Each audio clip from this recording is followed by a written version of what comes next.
Bonsoir. Bonsoir tout le monde. Bonsoir mesdames, bonsoir mesdemoiselles, bonsoir messieurs. On vous a mis ce petit slide parce qu'on a beaucoup de questions pour savoir qui nous sommes. L'équipe Cercle 7, effectivement, nous n'avons pas d'adhérents, mais vous avez là les 7 membres. Il y en a 6 présents ce soir.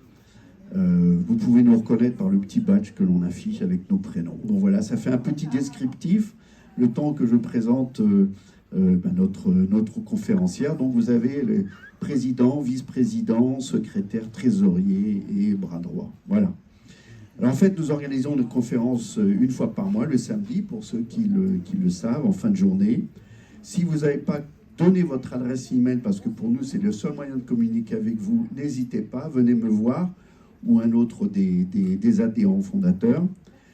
Comme vous le savez, on m'a posé la question, toutes les conférences sont enregistrées et sont postées sous YouTube, YouTube Cercle 7, donc vous pouvez avoir accès. Je rappelle le principe, le conférencier fait sa conférence, à l'issue de la conférence, nous avons une séance de questions-réponses, et le micro circulera parmi vous pour poser des questions, d'accord ? Petit détail, mais qui a son importance, les sorties de secours, il y en a 2 de chaque côté. Si la sonnerie de l'alarme nous impose de sortir, on va par là, d'accord? Les portables, si vous pouviez les couper, d'accord? Je voulais faire un petit remerciement à un journaliste qui est dans la salle, qui s'appelle Yannick Urien, qui nous suit à chaque fois et qui fait des articles dans son journal La Baule Plus. Donc je me permets de signaler La Baule Plus, qui nous annonce à chaque fois, nos conférenciers, fait des articles sur ce qui se passe à La Baule. Merci Yannick. La prochaine conférence aura lieu le samedi 22 février à 17 h avec François Gervais. C'est un physicien, professeur émérite à l'Université de Tours, ancien directeur du CNRS et expert critique des rapports AR5 et AR6 du GIEC sur la climatologie. Le thème de la conférence ce soir, c'est « Est-il possible d'envisager une réforme en profondeur de l'État et du fonctionnement politique de notre société? Si oui, comment ?» avec Valérie Bugeaud. Alors, qui est Valérie Bugeaud? C'est une analyste de géopolitique juridique. Ses travaux traitent particulièrement des aspects institutionnels, économiques et monétaires du droit. Son approche de la philosophie du droit réinitie les grands principes et les valeurs universelles du droit continental qui ont fait le rayonnement de la France à l'étranger. Depuis plus de 15 ans, Valérie met à disposition du public, sur sa chaîne dédiée à la réinformation et à la géopolitique juridique, des travaux, des articles et des vidéos en libre accès pour informer la population sur des sujets d'intérêt général. Valérie Bugeaud a également écrit de nombreux ouvrages que vous pourrez acquérir et faire dédicacer à l'issue de cette conférence auprès de la Maison de la Presse, là-bas, auprès de M. Thierry Traîneau. Bien sûr, dédicaces auront lieu à ce moment-là. Sur 3 livres ou 4 livres, je crois, La véritable alternative au Gris-Tricette, Révolu droit, Les raisons cachées du désordre mondial, tome 1 et tome 2, Du nouvel esprit des lois et de la monnaie. Puis nous pouvons nous retrouver après vos bars. Alors, mesdames, mesdemoiselles, messieurs, je vous demande d'applaudir ce soir Valérie Bugeaud.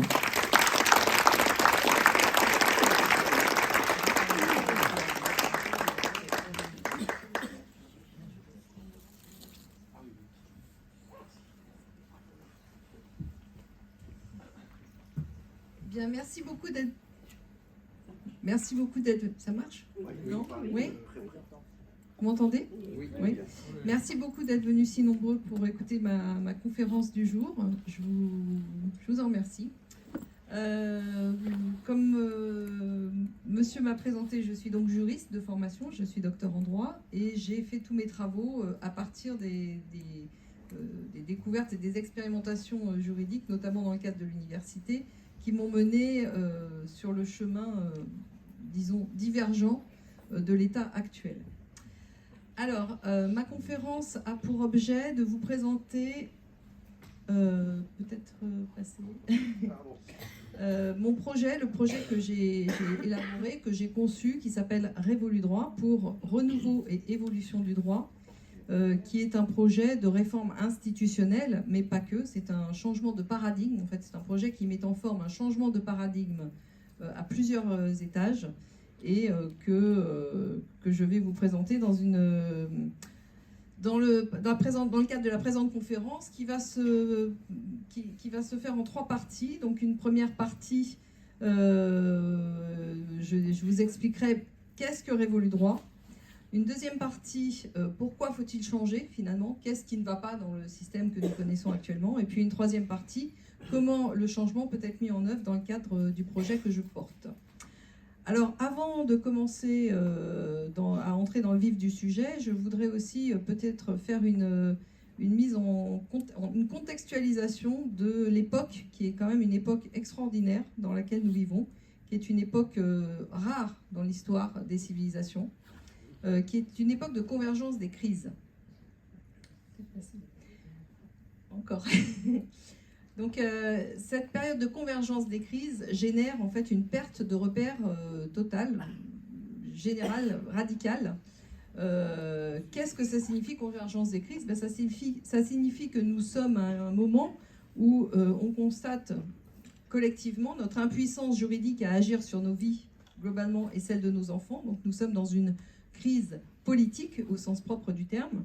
Nous sommes dans une crise monétaire puisque nous assistons actuellement à l'effondrement de la finance internationale liée à l'effondrement de l'hégémonie du dollar en tant que monnaie mondiale. Nous sommes à une période de crise géopolitique, comme tout le monde peut le constater en écoutant la radio et les informations, puisque nous assistons à un choc entre les puissances anglo-saxonnes déclinantes et des puissances montantes qui portent en elles un danger létal, puisque nous sommes actuellement dans des guerres qui utilisent des armes qui sont inédites dans l'histoire de l'humanité. Et enfin, nous sommes dans une période de crise scientifique. Les avancées de la science actuelle remettent en question un certain nombre de postulats, des conflits qui peuvent exister entre la physique et les mathématiques. Et je fais référence actuellement à la physique quantique, bien sûr, à l'émergence de la physique quantique. Je fais référence à l'apparition de l'intelligence dite intelligence artificielle et au développement très important des capacités informatiques. Donc cette convergence des crises nous mène à une perte de repères. Et cette perte de repères, en fait, étant une remise en cause du contre-modèle de développement dans lequel nous évoluons et que nous subissons, puisque effectivement il s'agit bien de subir, depuis ce que nous appelons les temps modernes. Et vous savez que les Chinois traduisent le terme crise par à la fois danger et opportunité. Et c'est effectivement ces périodes de grande instabilité qui permettent d'anticiper des dangers énormes, mais également qui laissent des fenêtres, des champs d'ouverture sur des opportunités de renouveau, je dirais, du sens en fait. Alors, qu'est-ce que Révolu Droit? Je vous l'ai dit tout à l'heure, Révolu Droit met en œuvre en fait un changement de paradigme. Il s'agit d'un changement de paradigme à différents niveaux, donc au niveau politique, au niveau juridique et au niveau économique. Il s'agit de construire pour réinvestir notre avenir. Et je regrette un peu que souvent dans les conférences qu'on fait, et je ne suis pas la seule à l'avoir constaté, il y a trop peu de jeunes qui suivent ces conférences, alors que c'est la jeunesse qui va être impactée en premier lieu par ce que nous allons vivre dans les mois et les années qui viennent. Mais de toute façon, il faut commencer toujours par un petit nombre de gens. Donc je vous remercie encore d'être présents ici parce que vous êtes ici aussi pour réinvestir l'avenir. Alors, quand on parle de changement de paradigme politique, de quoi s'agit-il? Déjà, il faut expliquer ce qu'est la politique, parce que effectivement, avec le cirque politique auquel nous sommes maintenant habitués, on a perdu un peu de vue le sens du terme politique. La politique, c'est l'art d'organiser la vie de la cité, en tenant donc compte de tous les intérêts en présence. Or, aujourd'hui, dans nos États, les seuls intérêts réellement représentés ne sont pas tous ceux qui traversent la société, tous ceux qui concernent en fait les individus vivant sur le territoire. C'est essentiellement des intérêts financiers supérieurs qui sont représentés. Donc nous avons une crise du sens politique dans le sens où effectivement le terme a perdu son sens. Alors qu'est-ce que l'État? L'État, c'est la coquille juridique. On dit que c'est un organisme de droit public qui est garant donc de l'intérêt général de cette cité, de ce groupe, de ce territoire sur lequel on élabore des règles. Et l'État n'est que l'habit juridique du groupe du groupe organisé formé par les habitants d'un pays qui forme une nation. Donc l'État met en œuvre la politique sur un groupe qui est constitué par une nation et qui sera géré par des règles communes. Voilà, des règles communes. Alors, la raison d'être et la légitimité de l'État, c'est donc le vivre ensemble. Vivre ensemble, ça suppose qu'il y ait un intérêt général, un bien commun, c'est-à-dire qu'un intérêt qui soit le plus petit dénominateur commun à toutes les personnes qui vivent sur le territoire en question. Sans bien commun, sans intérêt général, il n'y a aucune légitimité à l'État, il n'y a aucune légitimité à la politique, il n'y a aucune légitimité au droit. Donc l'État n'existe que pour garantir ce vivre ensemble, lequel passe par la garantie de l'intérêt général et donc par l'établissement de la justice, lequel établissement passe également par la recherche de la vérité. Il n'y a pas de justice sans avoir en principe directeur la recherche de la vérité. La justice et la recherche de la vérité sont les fondements indépassables de la notion d'État. Donc vous pouvez déjà mesurer, rien qu'à ce niveau de la conférence, à quel point nous sommes éloignés du concept politique d'État dans son sens premier. Donc l'État, évidemment, doit être souverain dans ses prérogatives régaliennes ou ne pas être, puisque s'il n'est pas souverain, il est donc dépendant, et il n'est donc plus un État, puisqu'il n'est, à moins qu'il ne soit dépendant des intérêts des gens qui traversent, qui habitent sur son territoire, il ne peut pas être État, puisque l'État représente tous les intérêts des gens qui vivent à un endroit précis. Donc l'État est souverain dans ses prérogatives régaliennes. De quoi s'agit-il ? De la loi, de la justice, de la monnaie, des forces de l'ordre. Il faut donc réaffirmer la prééminence de l'État sur le commerce en particulier, puisque le commerce a eu tendance à grignoter les prérogatives régaliennes pour capter ses intérêts, pour capter en fait la possibilité de gérer le groupe humain au profit d'intérêts particuliers, d'intérêts catégoriels. L'idée, c'est de retrouver nos institutions nationales historiques millénaires et d'expulser les institutions étrangères qui nous furent imposées. Et par institutions étrangères, je désigne précisément le Parlement, donc le régime que nous appelons le régime parlementaire, qui est assis sur une fausse séparation des pouvoirs et assorti d'une banque centrale indépendante. Ces institutions-là sont des institutions d'origine britannique, qui ont une origine très ancienne, puisque le Parlement, tel que compris par ces institutions, vient du Conseil des barons de la Magna Carta. Et ce Conseil des barons, cette Magna Carta qui nous a toujours été présentée comme la quintessence de la démocratie, n'a aucun rapport avec la démocratie, a tout au contraire un rapport essentiel avec la plutocratie, puisqu'il s'agissait, je le répète, de la révolte des grands seigneurs, des grands féodaux contre le roi d'Angleterre, lequel était à l'époque garant de l'intérêt général. Donc avec le Conseil des barons, nous sommes en pleine plutocratie. Et avec le parlementarisme, nous sommes aussi en pleine plutocratie. C'est ce qui, en général, est caché aux yeux du public. Alors, qu'est-ce que le droit ? Le droit, c'est l'outil du vivre ensemble. C'est un outil au service de la politique. C'est un bien public. Le droit libère là où la règle opprime. Et aujourd'hui, nous ne sommes plus dans des États qui mettent en œuvre du droit, mais dans des États qui mettent en œuvre de la réglementation. Et la réglementation, c'est l'opposé du droit, l'opposé exact. Alors, l'objectif du droit, c'est de garantir et d'établir la justice publique entre les hommes afin de permettre ce vivre ensemble qu'on a évoqué tout à l'heure à propos de l'État. Donc, qu'est-ce que ça veut dire ? Permettre le vivre ensemble, ça veut dire éviter la loi de la jungle, c'est-à-dire la loi du plus fort. Ça signifie la disparition, effectivement, de l'État et du vivre ensemble. Alors, Révolu droit, c'est donc un changement de paradigme politique, c'est aussi un changement de paradigme juridique, justement, puisque ça vient d'être à peu près abordé, mais il faut rentrer plus avant dans le détail. Le paradigme juridique actuel n'est plus fondé sur le droit, mais est fondé sur la réglementation.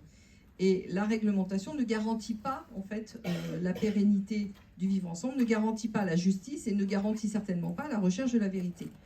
Donc, il faut revenir à un système que nous avons connu dans le droit continental, qui est un système sur lequel, qui a permis de développer ce qu'on a appelé l'état de droit. Et l'état de droit n'existe que pour une seule chose, c'est que les règles du droit positif sont soumises à des grands principes, à des intérêts supérieurs qui viennent de valeurs immanentes. Et ces valeurs immanentes, elles ont été théorisées au cours du Moyen-Âge par de grands légistes, et en particulier saint Thomas d'Aquin, qui a élaboré la théorisation du droit naturel.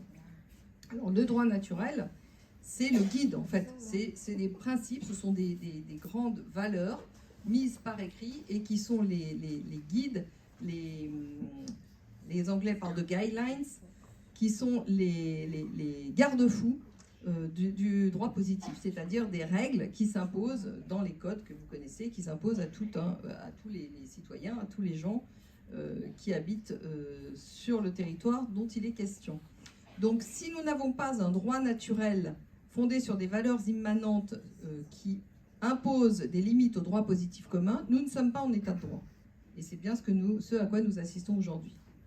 Donc, le bien commun, tel qu'il a été initialement décrit par saint Thomas d'Aquin, il repose sur des choses très simples. Il repose sur l'existence et la description d'un bien commun, la description et l'existence d'une responsabilité, laquelle responsabilité porte en elle, en fait, la légitimité de toutes les institutions, le respect de la vie, le respect de la dignité et de l'intégrité de la personne humaine. Alors aujourd'hui, la responsabilité en tant que source de légitimité, eh bien, vous constatez tous qu'elle a disparu, et c'est donc également la légitimité qui a disparu derrière. Donc la responsabilité juridique n'existe plus ni en matière économique, ni en matière politique. Donc avec Révolu Droit, le changement de paradigme permet de réinvestir toute cette histoire du droit de façon à réinvestir tout ce qui est responsabilité individuelle en tant que source de légitimité, notamment politique. Donc un ordre juridique n'existe que s'il est commun. Le droit, pour exister, pour être droit, doit s'appliquer à tous. Puisque si vous avez une règle différente à chaque fois que vous vous adressez à un individu différent, on ne peut pas parler de droit. On parle de règles de la jungle. Celui qui est le plus fort l'emporte sur son voisin. Donc l'ordre juridique commun, et pour être du droit, il doit être commun, justement. Donc c'est bien, on parle d'ordre juridique, et cet ordre juridique doit être de nature civile, parce que le civil, c'est ce qui fonde le vivre ensemble. C'est ce qui crée, en fait, ce que nous avons l'habitude de parler de contrat social, mais le contrat social n'a jamais existé. La seule contrat social qui ait existé en France, c'était justement ce droit commun de nature civile porté par le Code civil. C'est ça qui a créé la cohésion sociale. Donc il s'agit, quand on parle de changement de paradigme juridique, on parle précisément de supprimer tous les droits d'exception, y compris le droit commercial et le droit administratif. Alors, changement de paradigme politique, changement de paradigme juridique, changement de paradigme économique. Parce que, effectivement, nous sommes des sociétés qui, depuis les grandes découvertes, ont eu tendance à laisser déborder leur ordre commun par le droit commercial. Et ça s'est fait au moyen de ce que nous appelons très généralement le capitalisme, mais qu'il faudrait immédiatement préciser, parce que le capitalisme aurait pu prendre une forme tout à fait différente. Du reste, le capitalisme rénant n'a rien à voir avec le capitalisme prédateur et apatride que nous connaissons aujourd'hui. Donc quand on parle de capitalisme, en fait, pour décrire le système actuel, on parle de prédation, de capitalisme prédateur. Et ce capitalisme prédateur, il est fondé sur essentiellement une chose, c'est l'anonymat des capitaux. Puisque l'anonymat des capitaux permet la déresponsabilisation des décideurs économiques. Laquelle déresponsabilisation, on le verra plus tard, entraîne la déresponsabilisation des décideurs politiques. Donc, quand on parle de changement de paradigme économique, eh bien, il s'agit premièrement de mettre fin à l'anonymat des capitaux, et deuxièmement de faire disparaître les grands conglomérats transnationaux qui sont des moyens de pression très importants sur les politiques des États. Alors, il s'agit de réinvestir le terme d'entreprise régulée, non pas que les entreprises ne soient pas régulées, parce qu'elles le sont même beaucoup trop, mais justement trop de régulation tue le droit, comme je l'ai dit tout à l'heure.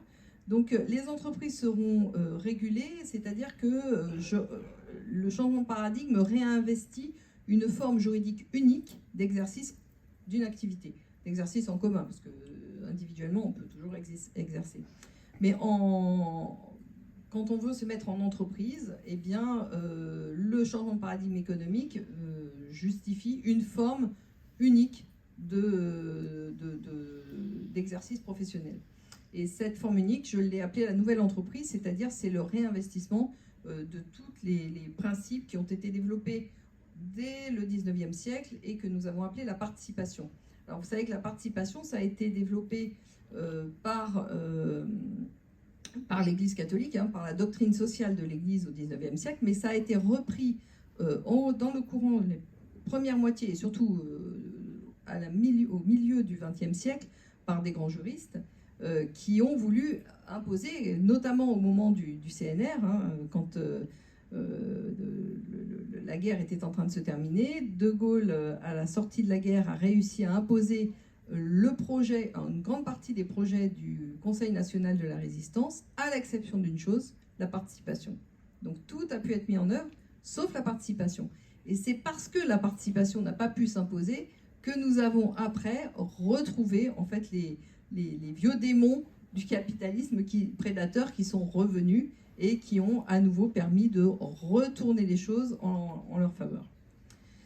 Alors, l'entreprise doit être sous la houlette de l'État, mais la houlette de l'État, ça ne veut pas dire uniquement de la persécution réglementaire comme nous connaissons aujourd'hui, ça veut dire également une protection. C'est un contrôle et une protection. D'autre part, dans le projet que je porte, le changement de paradigme économique signifie aussi que toutes entreprises seront régulées par les groupements d'intérêts auxquels elles se rapportent. Et on va parler plus tard des groupements d'intérêts, donc je ne fais juste que évoquer le terme avec vous maintenant, si vous voulez bien passer. Alors, le changement de paradigme économique, c'est pas seulement le changement de paradigme de l'entreprise, c'est également évidemment le changement de concept monétaire, puisque la monnaie, vous le savez ou non, mais au départ est née en tant que concept comptable. Ce concept comptable, il a été élaboré pourquoi ? Pour permettre en fait au groupe de se développer, de multiplier les échanges avec un référent commun qui permettait d'échanger des choses qui n'ont rien à voir a priori les unes avec les autres. D'échanger un service contre des ressources alimentaires ou contre à l'époque des animaux, enfin. Donc la monnaie ne sert qu'à une chose, c'est permettre de faciliter ces échanges et de les multiplier donc. Donc le service, finalement, en tant que concept comptable, la monnaie est une sorte de service public. Alors, quand je dis ça, certains traduisent immédiatement en disant que c'est communiste de dire ça, mais absolument pas. Ce n'est pas communiste de dire que la monnaie est là pour rendre service au groupe dans lequel elle se développe. Alors, elle est donc là pour les nécessités du développement de la nation. Ce qui suppose évidemment la disparition des banques privées et également toute monnaie passant par des réseaux transnationaux devrait être bannie du territoire national. Alors le changement de paradigme économique, c'est également le renouvellement de la régulation des transactions économiques qui doivent être réintégrées dans le droit commun et sortir de tous ces droits d'exception qui se sont multipliés depuis une centaine d'années. Alors les marchés, ce sont des places publiques d'échange qui doivent être régulées par l'État-nation. Nous assisterons à la disparition du commerce en tant que droit d'exception, effectivement. Les organismes de notation aussi, il y aurait beaucoup à dire dessus. On peut passer à celle d'après. Alors, je vous ai fait juste un panorama pour expliquer ce qu'était Révolu Droit, le projet que je portais, pourquoi il s'inscrivait dans un changement de paradigme. Et maintenant, je voudrais revenir avec vous sur les raisons profondes qui font que nous avons besoin de changer. Pourquoi finalement faut-il changer ? Eh bien, il faut changer parce que non seulement nos institutions sont dysfonctionnelles, mais elles sont surtout vidées de toute substance réelle. On va voir ça d'ici quelques minutes. Alors, premièrement, la personne humaine et ça tout le monde peut le constater tous les jours, n'est plus au centre du droit.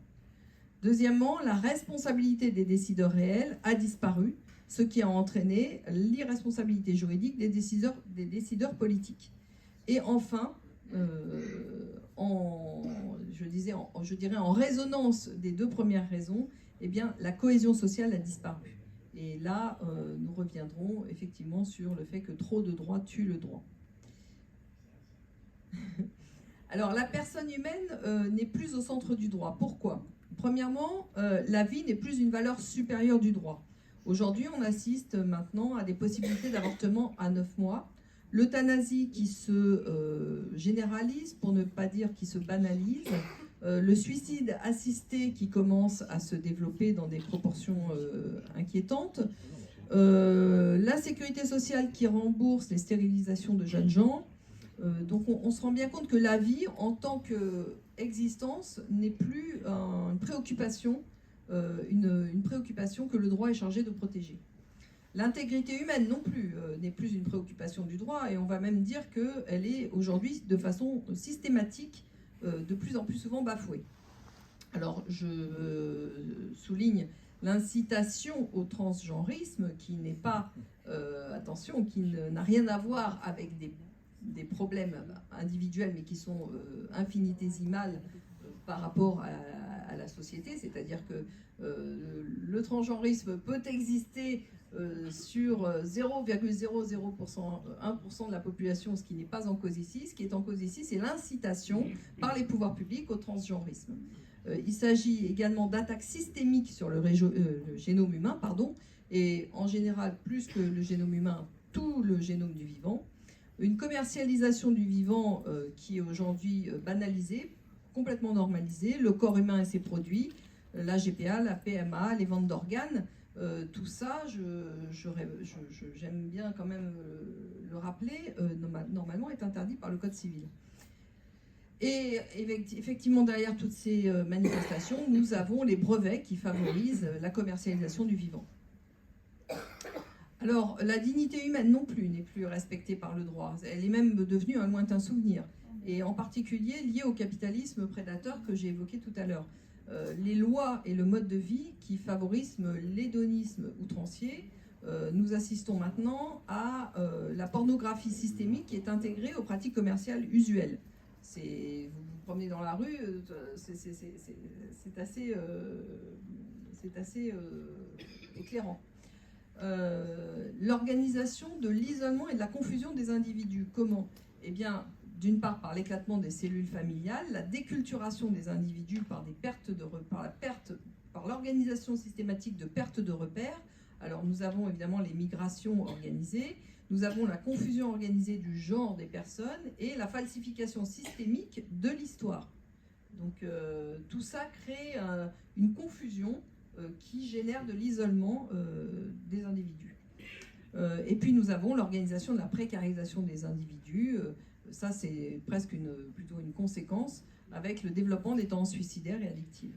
Mais vous savez que les tendances addictives sont elles-mêmes largement instrumentalisées et contrôlées par certains intérêts financiers. Alors, enfin, pourquoi la personne humaine n'est plus au centre du droit ? Eh bien parce que nous assistons à une violation systémique du consentement individuel par différentes manœuvres, et en particulier par des manœuvres politiques. Donc vous savez tous que les partis politiques sont là, les promesses qu'ils font ne concernent que ceux qui les écoutent, enfin n'engagent que ceux qui les écoutent. Je ne reviendrai pas sur la falsification, l'imposture que représente le système des partis politiques. Par des manœuvres commerciales, maintenant nous avons des vices du consentement qui sont légalisés par la multiplication des pratiques, en particulier de conditions générales, la multiplication des contrats d'adhésion, laquelle multiplication est liée à la présence permanente de plus en plus fréquente d'un déséquilibre des forces parmi les parties en présence, et en particulier ce déséquilibre des forces est lié à la disparition du tissu économique des PME et TPE. Ces PME non seulement ont tendance à disparaître et dans des proportions très inquiétantes depuis déjà une année, qui vont s'accélérer en 2025, mais les PME qui restent sont de plus en plus souvent mises au service elles-mêmes des multinationales, deviennent des sous-traitants des multinationales. Donc il y a une concentration en fait des intérêts qui génère en fait finalement un vice du consentement permanent, non seulement des petits acteurs économiques, mais également du consommateur et des particuliers. Et puis enfin, les manœuvres militaires et le type mercenarial que nous ne devons pas oublier non plus, et qui sont des guerres de conquête, dont des guerres cognitives d'ailleurs, et des guerres très destructrices, comme toute la guerre. Alors, pourquoi changer? Eh bien, parce que donc déjà la personne humaine n'est plus au centre du droit, mais nous assistons aussi à une irresponsabilisation généralisée des décideurs réels. Alors, de quoi s'agit-il? Eh bien, il s'agit de l'irresponsabilité des décideurs économiques qui entraîne l'irresponsabilité du personnel politique. Alors, pour contextualiser, l'anima des capitaux génère le fait que le personnel politique n'est plus responsable. Pourquoi? Parce que les décideurs économiques anonymes et donc irresponsables financent les partis politiques. Ces chefs et donc affiliés sont donc en réalité des commerçants, des VRP, des voyageurs représentants placiers des intérêts de la finance anonyme et des gros intérêts économiques. Les États sont gérés par des VRP de la finance. C'est ce qu'il faut bien comprendre. Donc il n'y aurait pas de candidat en fait au rôle politique si ces derniers devaient assumer juridiquement la responsabilité de décisions qui leur sont imposées par les tenanciers économiques anonymes. Le personnel politique n'a aucune autonomie décisionnelle, il faut bien le comprendre. Et il n'est qu'un employé du pouvoir économique caché. Il y a donc une disparition de souveraineté, mais derrière, il faut comprendre que la racine, l'origine de l'irresponsabilité politique, c'est bien l'anonymat des capitaux. Alors, on va revenir un peu sur le système politique que nous connaissons, donc que nous appelons parlementarisme. Alors, je voudrais insister auprès de vous sur le fait suivant, c'est qu'on parle de république ou de monarchie, d'États centralisateurs ou d'États fédéraux, mais en réalité, on parle toujours que de la même chose. On parle de la plutocratie parlementaire. Parce que le système parlementaire engendre de façon mécanique un rapport de force au profit de la plutocratie. Et c'est ce que les gens ne comprennent trop souvent pas, en mettant en opposition des pays qui sont des pays fédéraux par rapport à des pays centralisateurs ou des monarchies par rapport à des républiques. En fait, tout ça, c'est un habillage qui n'est que blabla, qui n'est que du blabla. La réalité du rapport de force, c'est que le parlementarisme dit représentatif, qui est donc fondé sur l'existence de partis politiques, associé à une fausse séparation des pouvoirs et à une banque centrale indépendante, c'est en réalité l'importation en France, et pas qu'en France, dans le monde entier, du régime de l'Empire britannique. C'est le régime de la Magna Carta, du Conseil des barons, des clubs britanniques et de l'indépendance de la banque. Voilà. Donc ce régime politique, il est sous le contrôle de puissances économiques. Il y a donc une disparition conceptuelle, par principe, de la notion de politique et d'État. L'État est une coquille vide. Et elle est une coquille vide à double titre, puisque déjà dans son concept, comme je viens de vous le démontrer, mais également parce que par la multiplication des paradis fiscaux internationaux sous contrôle de l'empire financier apatride, donc ces paradis fiscaux étant gérés sur le modèle du trust anonyme, eh bien les États ont été dépossédés des moyens budgétaires de fonctionnement, de leurs moyens budgétaires de fonctionnement. Donc elle est une coquille vide conceptuellement et dans ses moyens d'action. Voilà. Donc l'État n'existe plus. C'est ce que j'essaye de toujours faire comprendre. Il n'y a plus d'État dans nos contrées. En réalité, nous sommes sous un régime plutocratique de gens qui ne sont jamais responsables de rien. Alors, je voudrais, quand j'ai élaboré cette conférence, en parlant d'irresponsabilité des décideurs réels, je me suis dit qu'il était important de faire une petite aparté sur le concept très important de propriété économique, qui est une illustration parfaite de l'irresponsabilité des décideurs réels et qui permet de mettre à jour un peu certaines malversations que nous subissons, mais sans bien comprendre ses fondements. Alors, je vais revenir sur ce concept de propriété économique. Alors, les exigences financières folles liées, je suis obligée de faire des raccourcis, vous m'excuserez, mais on va commencer par les exigences financières folles qui ont été liées au dollar monnaie mondiale. ce dollar en tant que monnaie mondiale a généré la financiarisation. Et cette financiarisation a eu pour conséquence que les Américains, sous les lois desquelles la finance apatride est régie, ont transformé les règles de droit de façon, notamment récemment, à identifier le régime juridique de la possession de titres avec celui de la monnaie. Et donc ils ont étendu le principe de propriété économique à tous les biens. Alors, je vais juste revenir un tout petit peu sur cette question des exigences financières folles du dollar, parce que toute cette financiarisation à laquelle nous avons assisté de l'économie ne vient que d'une chose, c'est des exigences, des nécessités pour le dollar d'adosser la multiplication des dollars en circulation sur des richesses réelles. Donc ça serait un peu trop long, ça nécessiterait une conférence en soi. Donc peut-être je reviendrai auprès de vous en refaire une. Mais là, j'aborde juste ça de façon assez rapide. Alors pour revenir à la question des titres financiers et de la propriété économique. Alors aujourd'hui, les titulaires de titres financiers ne sont plus titulaires d'un droit réel sur le titre en question, mais d'un simple droit de créance, c'est-à-dire d'un droit personnel. En cas de faillite, ça veut dire qu'en cas de faillite, l'institution qui gère les titres, eh bien, en cas de faillite de l'institution qui gère les titres, le créancier, c'est-à-dire celui qui détient, enfin, celui qui se croit être propriétaire du titre, n'est pas un créancier privilégié. Il est un simple créancier chirographaire. Ça veut dire qu'en cas de faillite, eh bien, il sera dépossédé de son actif, tout simplement. Alors, ce changement de juridique qui s'est fait à bas bruit et dans des conditions d'imposture, une fois de plus, enfin, je ne sais pas trop comment qualifier tout ça, mais tout ça s'est fait vraiment dans le silence des couloirs ministériels et également de l'université. Ce changement juridique permet l'application des principes de la propriété économique au titre en fait que l'on détient. C'est-à-dire que la propriété économique, ça veut dire que le bien n'appartient pas à celui qui est le propriétaire nominal, mais à celui qui en a l'usage économique. Donc vous comprenez que quand vous avez des titres, ces titres, ils sont sous l'usage, sous l'administration du gestionnaire de fonds financiers. Et ce sont donc les gestionnaires des fonds financiers qui sont les propriétaires économiques des titres.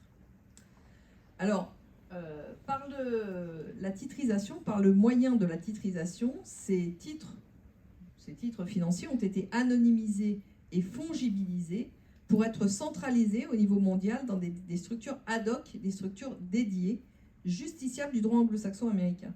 Donc le débiteur cédé, c'est-à-dire celui qui était le débiteur du titre qui se promène, est tenu totalement à l'écart des va-et-vient et de la destination finale du titre. Il n'est même pas, on ne lui demande pas son avis pour céder, le titre se promène sans aucune intervention de la part du débiteur cédé. Alors, de plus, ce titre, il a été utilisé plusieurs fois comme garantie pour la création de produits dérivés. Et ça, c'est ce qui a mis en danger tout l'édifice financiariste actuel, c'est que non seulement on a créé des actifs fondés sur des créances douteuses, mais qu'en plus, ces actifs-là ont été utilisés plusieurs fois comme garantie de titres, de titres synthétiques. Voilà. Alors, comment changer je pense que vous pouvez revenir. Ah oui, non, là, c'est pas du tout ça. Vous êtes parti très loin.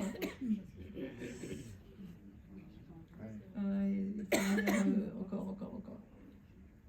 On en est encore à la partie 2, là.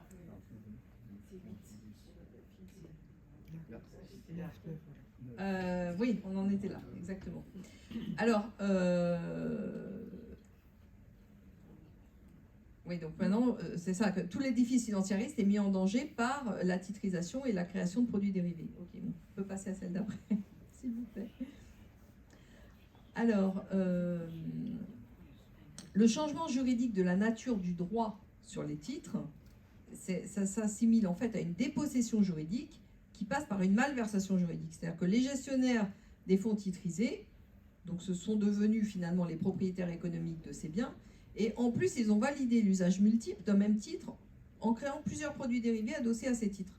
Donc le résultat, c'est une insécurité juridique et matérielle, c'est une paupérisation et c'est l'esclavagisme en bout de parcours, puisque les gens ne sont plus propriétaires de ce qu'ils croient être à eux.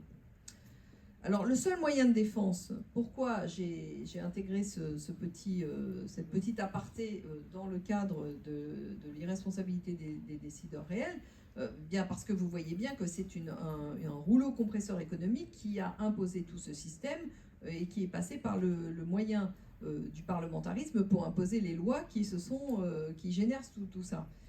Et d'autre part, pourquoi je dis que finalement on peut revenir sur tout ça? Parce qu'il y a un moyen de défense contre toutes ces malversations systémiques.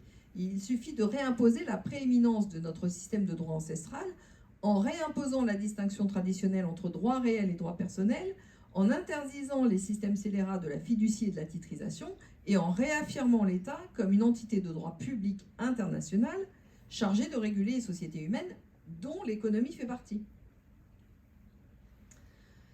Alors, le fait que l'humain n'est plus au centre du droit, le fait que les décideurs réels ne sont pas responsables, engendre notamment la disparition de la cohésion sociale. Mais la disparition de la cohésion sociale, elle vient aussi de la disparition du droit commun par la multiplication des droits d'exception.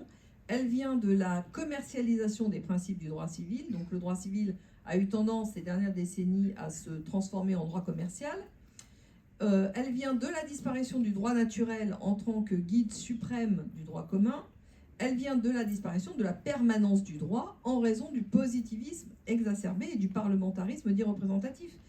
Quand vous avez toute une société humaine organisée autour de ce qu'on appelle un parlement, dont le seul rôle est de fabriquer des lois, du droit, est-ce que vous croyez que c'est une garantie de sécurité juridique? Certainement pas. Donc au contraire, c'est une garantie d'insécurité juridique structurelle, puisque toutes les institutions ne cherchent toujours qu'à surinvestir le rôle pour lequel elles existent, pour justifier leur existence et gagner du pouvoir. Donc, le parlementarisme représentatif, personne n'a besoin d'un parlement qui soit là, dont le rôle unique est de fabriquer du droit. Ça, c'est vraiment l'imposture sidérante de nos régimes politiques.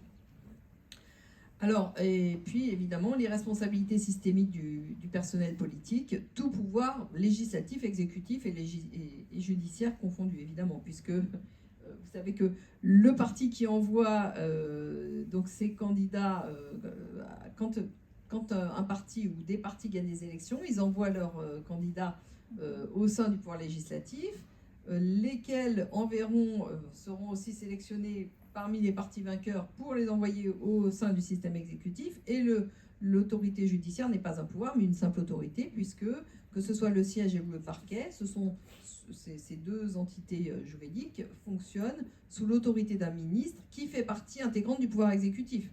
Donc on ne peut pas parler structurellement, on ne peut pas dire qu'il peut y avoir une justice indépendante, puisque la justice est sous l'autorité d'un ministre, lequel participe au pouvoir exécutif.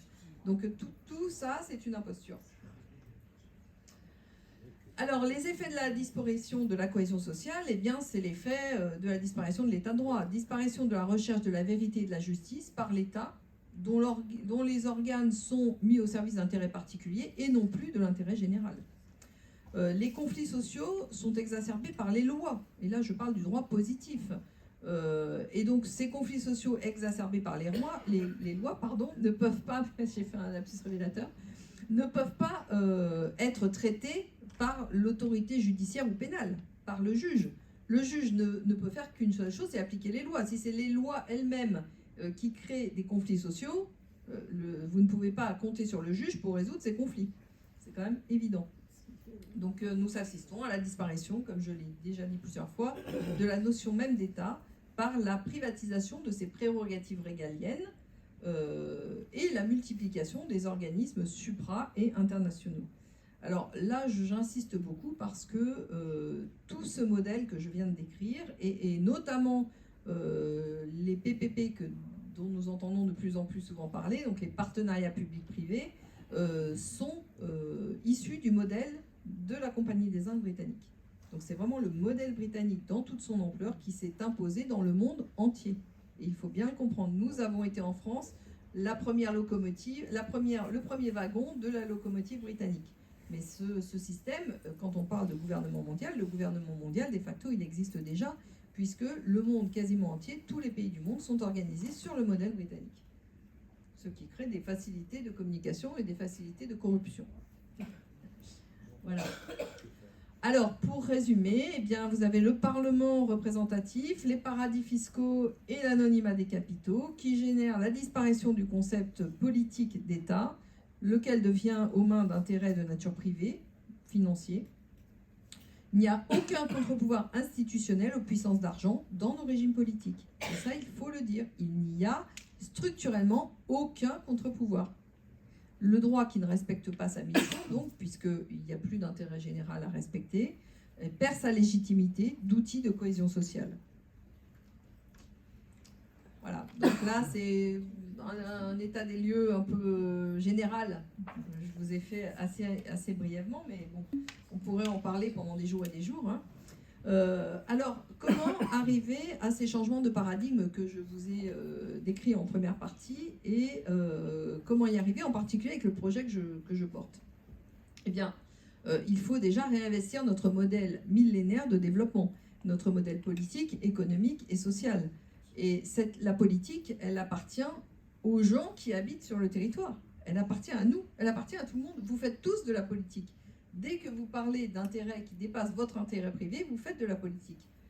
Donc il faut prendre conscience que la politique n'est pas, ne correspond pas à l'idée qu'on s'en est fait d'aller mettre des petits bulletins dans des urnes funéraires. Voilà, ça c'est pas de la politique. Alors il faut repenser et réécrire un droit commun de nature civile, évidemment civile, qui soit fondé sur les principes intangibles du droit naturel, puisque les principes intangibles garantissent la pérennité du droit. Alors qu'aujourd'hui, le droit change tous les 4 matins et il n'y a plus aucune sécurité juridique.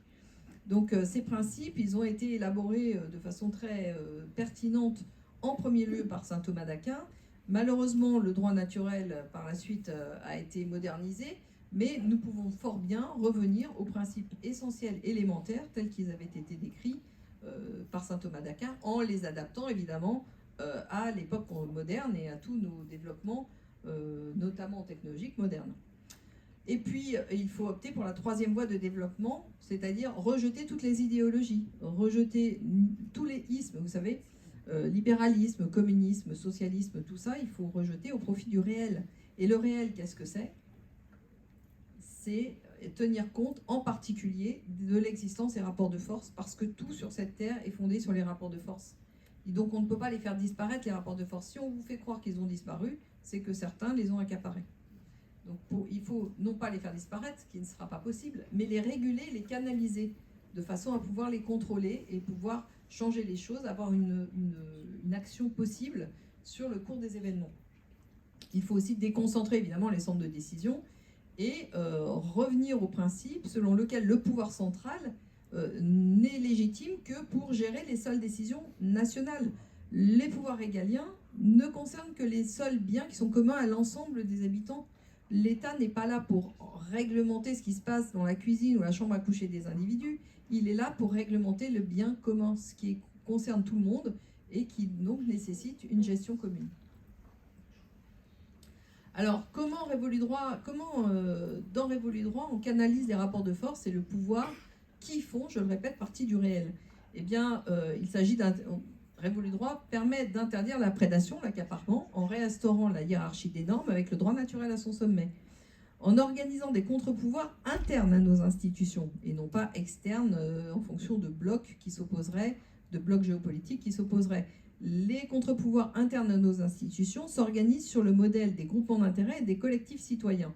Alors, les groupements d'intérêt, c'est le modèle des corporations d'Ancien Régime que j'ai étendu à toute activité humaine et non pas au seul commerce et artisanat comme c'était le cas dans l'Ancien Régime.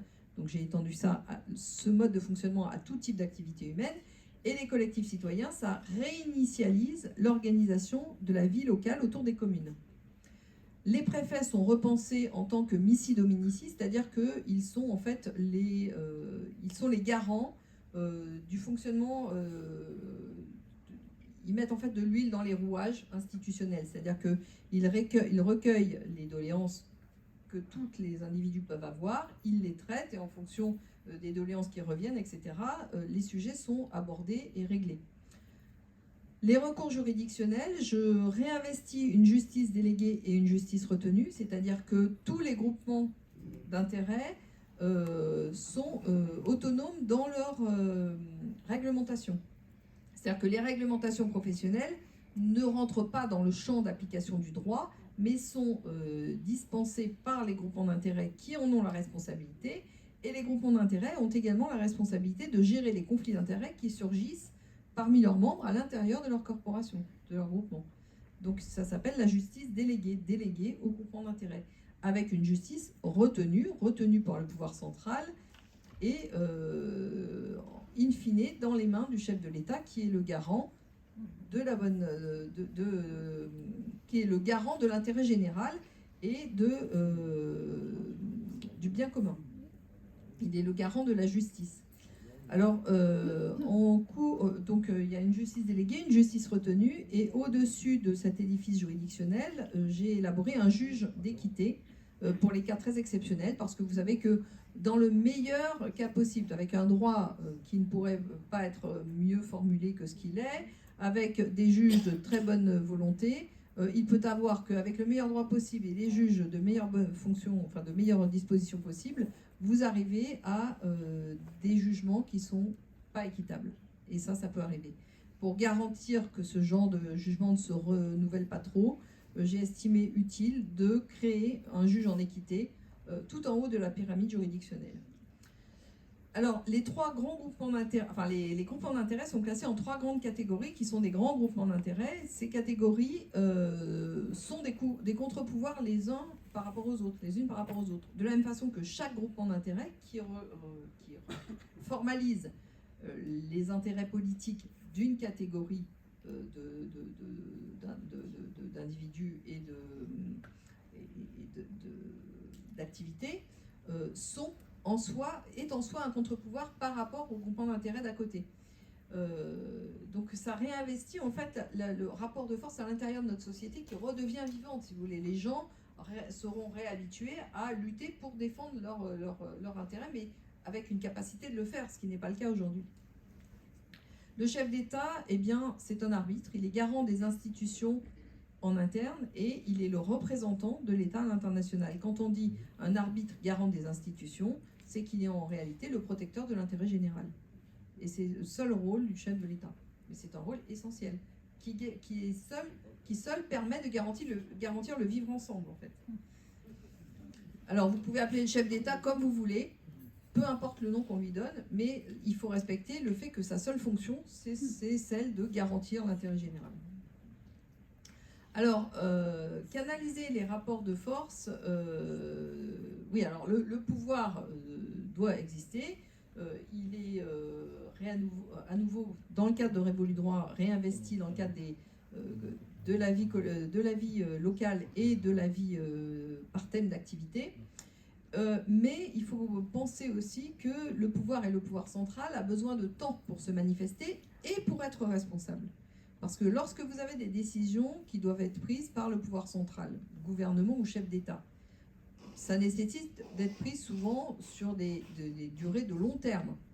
Si la personne qui est en charge de la décision part au bout de 3 ans, ou 2 ans, ou 4 ans, eh bien, elle ne pourra jamais être tenue responsable des décisions qu'elle a engendrées. Donc ça crée une irresponsabilité générale et ça habitue en fait les gens à vivre dans l'irresponsabilité. Donc le pouvoir central, il a besoin de temps pour se manifester. Et donc j'ai élaboré des mandats nationaux qui sont longs, de nature longue. Donc le chef d'État et les ministres peuvent être en place pour 15 ans ou 20 ans. Mais le pouvoir n'exclut pas le contrôle. Ces représentants sont généralement sous mandat impératif, c'est-à-dire qu'ils peuvent être démis de leurs fonctions si on estime que, de façon sérieuse et récurrente, ils ont outrepassé leur mandat dans l'exercice de leurs fonctions. Alors, je vous en ai parlé tout à l'heure, déconcentrer les centres de décision, ça passe par des groupements d'intérêt qui sont autonomes dans la rédaction de leur mode de fonctionnement. Ils rédigent un règlement intérieur qui fait office de, si vous voulez, de constitution du groupement, constitution de la corporation, avec la gestion de leurs membres. Ils sont indépendants dans la gestion de leurs membres, la gestion des formations. Ils doivent organiser également la prise en charge sociale, les retraites, la déontologie, tous les règlements des litiges internes à leur corporation, à leur groupement. La seule contrainte, c'est de respecter la charte des valeurs intangibles de la France, le droit naturel et le droit commun. Et quant aux ministres et chefs d'État, ils émanent des groupements d'intérêt, puisque c'est dans le cadre de l'élection, parce que ce sont des gens qui seront élus, les ministres et le chef d'État, et ils seront présentés à l'élection par chacun des 3 grands groupements d'intérêt, mais ils seront présentés à l'élection en fonction non pas de blabla électoral, mais de choses qu'ils auront faites, sur pièce en fait. Ils seront élus, en tout cas ils seront choisis par la population sur pièce, c'est-à-dire en fonction des réalisations qui justifient qu'ils sont présentés au poste en question. Alors, les collectifs citoyens, c'est la réinitialisation de la vie locale. Donc, au centre de la gestion locale, c'est les maires et les présidents de région. Alors, d'abord, les maires au centre des communes et les présidents de région. Pourquoi ? Parce que j'ai supprimé les départements pour une seule raison, non pas par idéologie, mais parce que les départements ont été créés, il faut bien le comprendre, au moment de la Révolution française, pour permettre d'aller d'un chef-lieu de département à un autre en 24 heures de cheval. D'accord ? Donc, qui aujourd'hui se déplace à cheval. Donc, la raison d'être des départements n'existe plus à l'heure de l'Internet. Donc, on n'a pas besoin de 3 structures locales qui sont des structures, il y en a au moins une de superfétatoire. Donc, j'estime que le territoire français peut très bien être géré à partir des communes et d'une structure qu'on peut appeler comme on veut. On peut l'appeler la région ou on peut l'appeler autrement. Vous l'appelez comme vous voulez. C'est plus grand qu'un département actuel et moins grand que les eurorégions actuelles que nous connaissons. Alors, tout le projet Révolu Droit est fondé sur la subsidiarité, qui est un principe général de gestion. Alors, par subsidiarité, encore une fois, je précise, parce que les choses ne vont plus de soi maintenant, il faut comprendre la subsidiarité telle qu'elle a été élaborée par la doctrine sociale de l'Église au XIXe siècle, et non pas telle qu'elle a été reprise par les institutions européennes à la fin du XXe siècle. La subsidiarité, ça veut dire que les décisions sont prises au moment ou à l'endroit où elles se posent, en fait. On n'a pas besoin de demander l'autorisation d'autorité supérieure pour un problème qui se pose au niveau local. Elles sont prises par la base au moment ou à l'endroit où le problème se pose. Alors,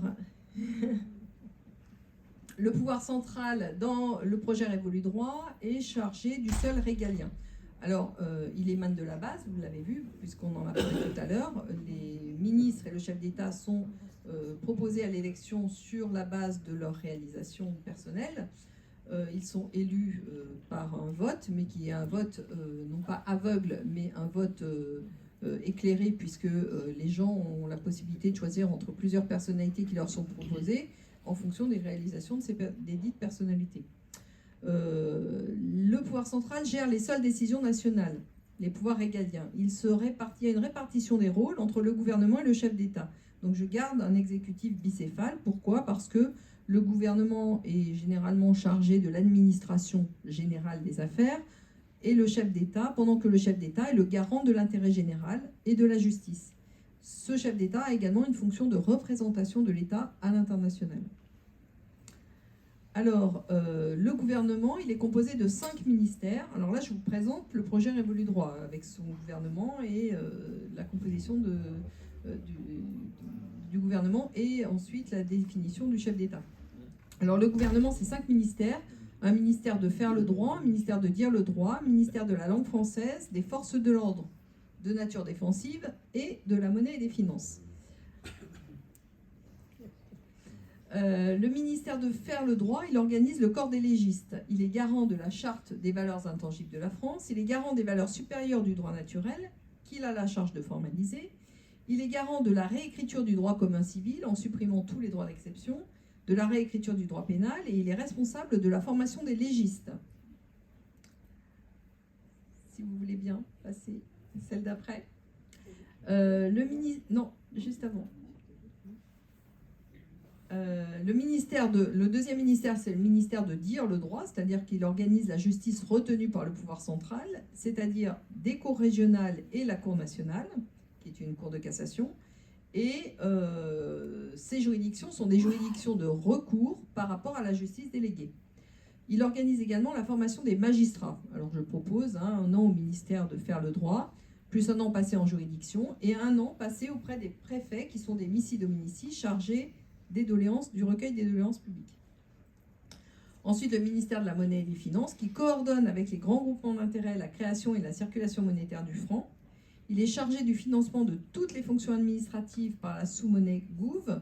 Il évalue le franc en fonction de ses 4 composantes, Gouv, civique, com et SPI, puisque je propose un franc avec 4 sous-catégories. Mais ça se discute, ça pourra changer. Alors, le ministère de la Monnaie et des Finances évalue l'unité monétaire dans ses rapports avec les monnaies étrangères, puisque vous savez que le franc, c'est la valeur de l'État français, ça c'est la valeur en fait de la surface, c'est la valeur de la nation, de la vigueur de la nation aux yeux des nations qui sont en face. Alors, il est chargé de la police de la monnaie et il reçoit les doléances des particuliers sur les dysfonctionnements monétaires qui peuvent avoir lieu au sein des groupements d'intérêt. Il faut toujours prévoir des recours quand on donne des pouvoirs. Alors, le ministère,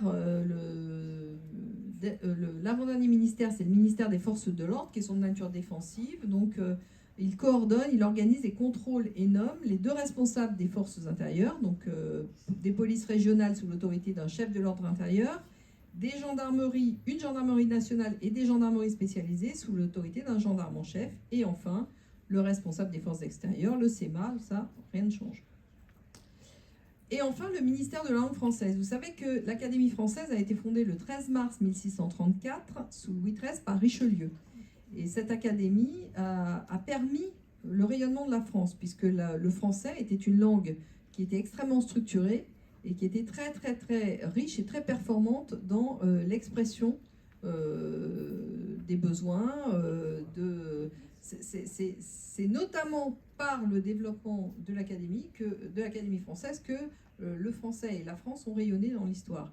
Je pense qu'aujourd'hui, il serait temps de réhabiliter la langue française avec une Académie française renouvelée. Ce ministère de la langue française sera également chargé des programmes éducatifs du groupement d'intérêt enseignement, c'est-à-dire jusqu'à 16 ans. Il sera chargé de l'état civil avec les maires, de la démographie des statistiques et de la police des élections. On en a fini pour le gouvernement. Maintenant, passons au chef d'État. Le chef d'État ne sera pas seul pour remplir ses grandes missions, mais en tant que garant d'intérêt général et de la justice, il sera assisté de 5 secrétaires d'État, donc une secrétaire d'État d'équité, une secrétaire d'État au personnel détaché, une secrétaire d'État aux équipements lourds, au patrimoine immobilier et à l'énergie. Alors, la secrétaire d'État à l'équité, c'est la Cour d'équité dont je vous ai parlé tout à l'heure. Je propose 3 juges spécialisés et un juge répartiteur. Une formation de 4 ans, 1 an dans chacun des grands groupements d'intérêt et 1 an dans un collectif citoyen.